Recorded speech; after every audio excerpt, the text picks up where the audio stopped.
Alchemy Kitchen, and today we're going to be making smoked ribs, pork spare ribs. So first step, we're going to go over just how to prepare the ribs.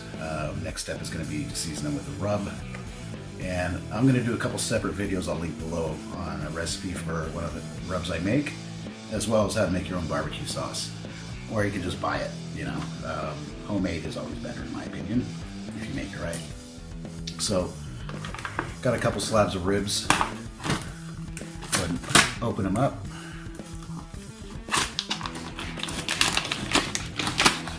And this is probably the most important step that some people forget about, or don't know about, I should say. And that is with the rack of ribs, not this side, but this side, the inside of them, there's this fat membrane. And some people refer to that as kind of like a flavor seal. It blocks the flavor out when you're trying to smoke them, or the rub from going into the meat. So we want to remove that. Depending on the cut of the rib, what you pick, some are easier to do than others. But basically, you're just trying to get as much of this off as possible. What I do is I usually slide a knife. It's actually easier without a sharp knife.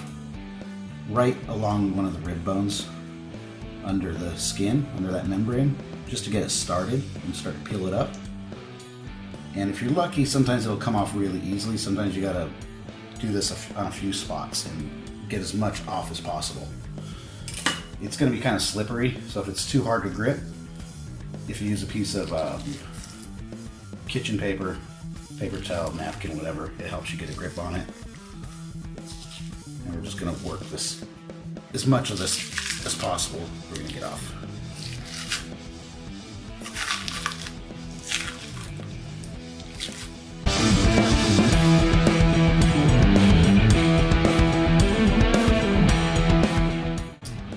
Sort of take your time with this so you don't rip it and it comes off as much in a big piece as possible. Makes it a lot easier. Sometimes, like I said, they're a lot more stubborn. This one's fairly easy, got half of it. And just get as much as you can. It doesn't have to be perfect. Just enough to get smoke into the meat and the rub into the meat. Here you can actually, if you want, you can trim some of these large parts of fat off. It's okay to have a little bit on, but there's really big lumps, I'll usually cut it out. Because fat doesn't really do a whole lot in the smoker when it's in big lumps like that.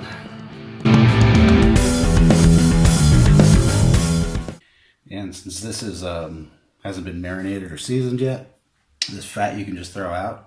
Or if you want to get a good seasoning on some of your cast iron, just render that down in the cast iron for a bit. Works better than bacon because bacon has sugar in it, which is not the best for seasoning your cast iron.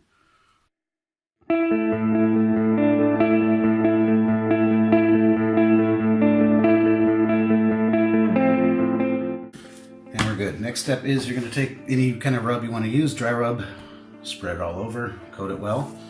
And what I like to do after that to kind of bind the rub on is just use any plain old yellow mustard. The mustard's not going to be really for flavor, so you can just use any cheap mustard. Alright, so now we're going to put some rub on these ribs. There's no really non-messy way to do this. What I do is put some cling wrap underneath my working surface, so I don't have to mess with the cling wrap when I have crap all over my hands from the rub and from the mustard. I'm going to take some of this homemade rub I just made, sprinkle a generous amount. So you're going to coat as much as you can with it. And I just made a video of how to make this rub. It's a sweet and spicy rub, good for pork. I'll put the link in the description below if you want to try to make it, or just see how I make it and make your own. You know, you can modify the ingredients very easily with a rub. Alright, so I put a lot on and just not so much rub it in, just try to pat it into the meat as much as possible.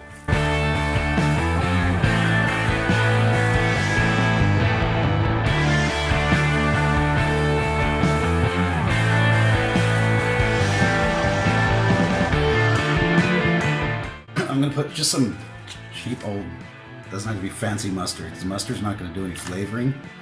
It's just going to be what is helping to bind the rub on. It makes a nice bark, I found. So it's clogged for some reason. I'm going to go ahead and just pour a little bit on.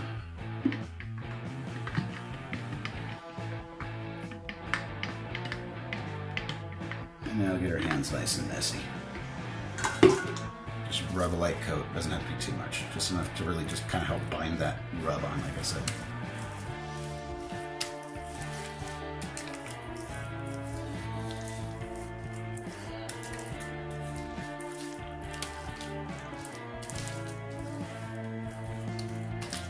And the mustard, you won't taste it at all. The smoking process gets rid of it, but like I said, it helps just bind that flavor in, and it does help make the bark a lot nicer after being in the smoker for hours. Alright, so now that I got one side done, this is where I'll save myself a bit of cleanup and get this cutting board out of the way. Try to just drop it right on this plastic wrap.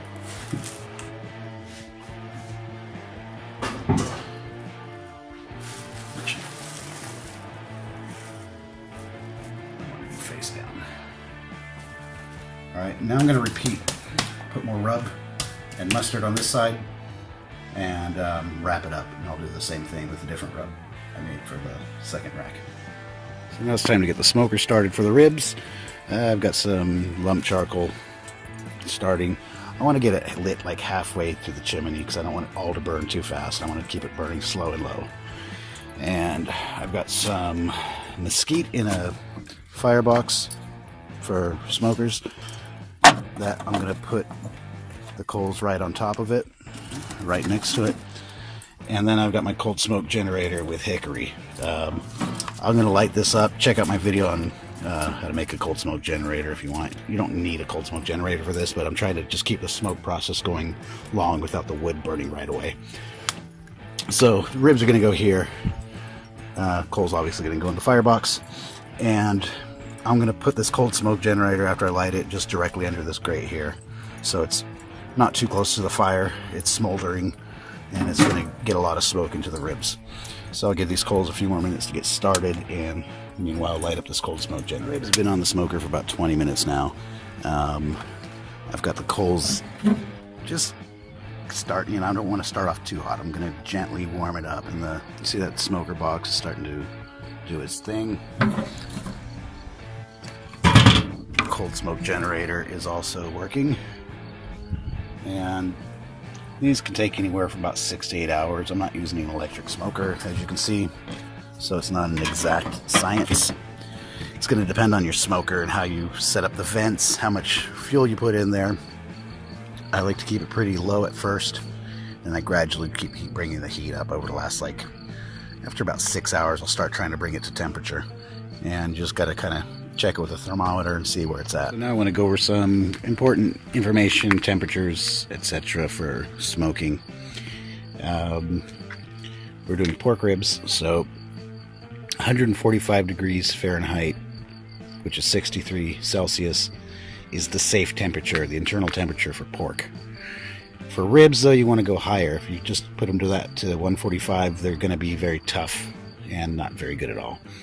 So you're better to get the internal temperature to about 160 to 170 Fahrenheit, which is 71 to 77 degrees Celsius. That's where the connective tissue that makes it tough dissolves. And for really tough cuts of meat at 180, 195, which is 82 to 91 Celsius, that's where it basically melts down and becomes a very tender, juicy piece of meat.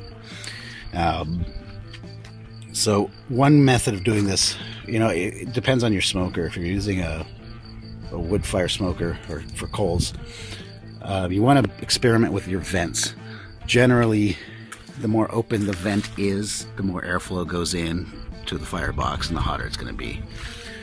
So you can use the vent on the side if you have one to control the temperatures. Get a thermometer. It doesn't have to be a good one, just one that's going to give you a temperature reading. And I don't have it in the meat right now, I just have it inside the middle of the smoker. use your vents and do like a test run at first to see how they work, to how it's controlling your heat. And one easy way for doing ribs is called the 3-2-1 method. And basically it's 3 hours on the smoker uncovered, 2 hours with them wrapped with some sort of liquid or sauce, and you can wrap them in foil like that, and then 1 hour uncovered, brushed with sauce. That's supposedly one of the easiest foolproof methods there is if you're kind of a novice and not really confident in controlling your temperatures.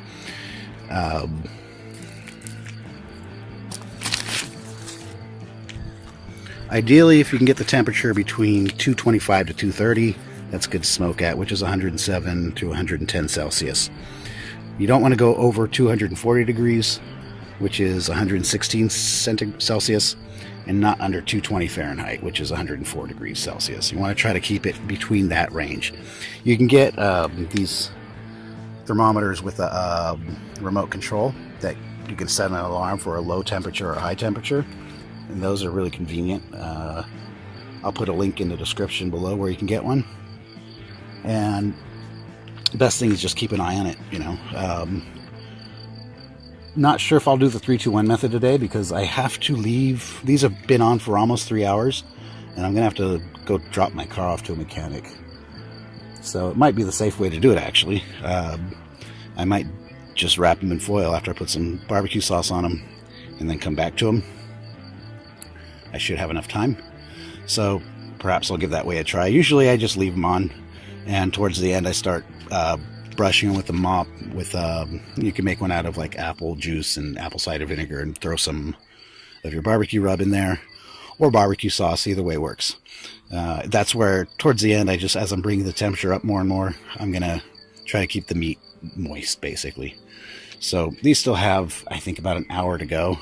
They've been on for about 2 hours now, and then I'm gonna come back and we'll do the 3-2-1 method today and see how that turns out. It's about an hour and a half into the smoking, and they're starting to take a nice color already. Now the hardest part is just not looking at it and waiting. So it's 3 hours in, internal temperatures at 155.5 Fahrenheit. So now I'm going to actually just put a light coat of this homemade barbecue sauce. I'll put a link down below if you want to see how I make that. Just to kind of keep them moist. And then I'm going to wrap them in foil and put them back on for another 2 hours. Then finally take them out of the foil for another hour with another coat of barbecue sauce.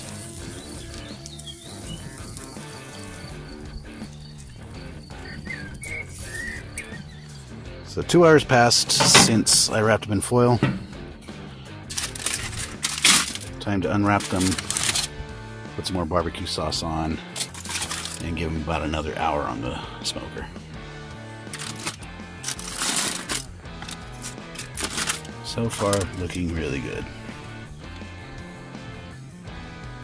So after about 6 hours in, trying to keep the internal temperature at between 150 and 160. Should be good. Go ahead and open this up.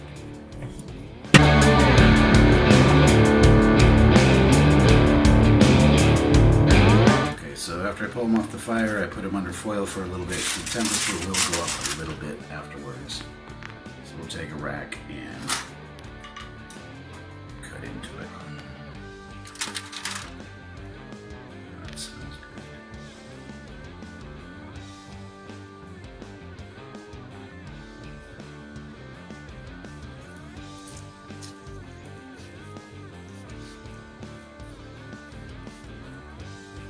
Let's see what I'm doing. There we go.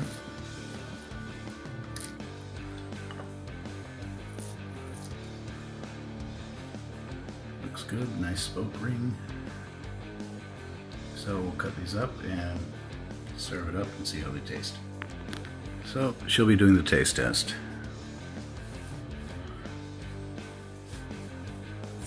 Hurry up, I'm fucking hungry. Yeah, I'm trying. That is the thinner one. I have to look again. I think that was the... Don't remember.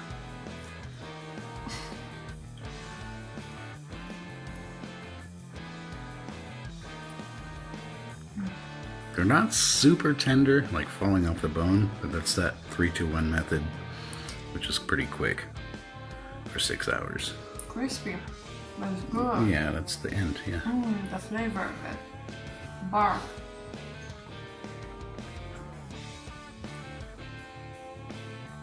And the other rib was a lot thicker, so I'm gonna get messy. that's the whole point of eating ribs. We'll try it, the other one now without the barbecue sauce, and you can add sauce if you need it.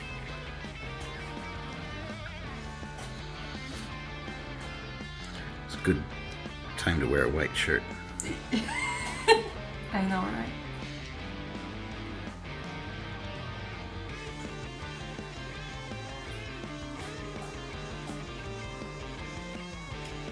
Wow.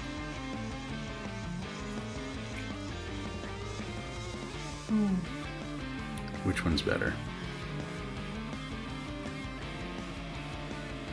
It's really hard to tell. Both are good. Both are really, really good, and I don't think I'm going to finish my plate. Alright, yeah, I'm gonna eat two now. So, still have some barbecue sauce. Now I'm gonna eat. Have that with some baked beans and some homemade coleslaw.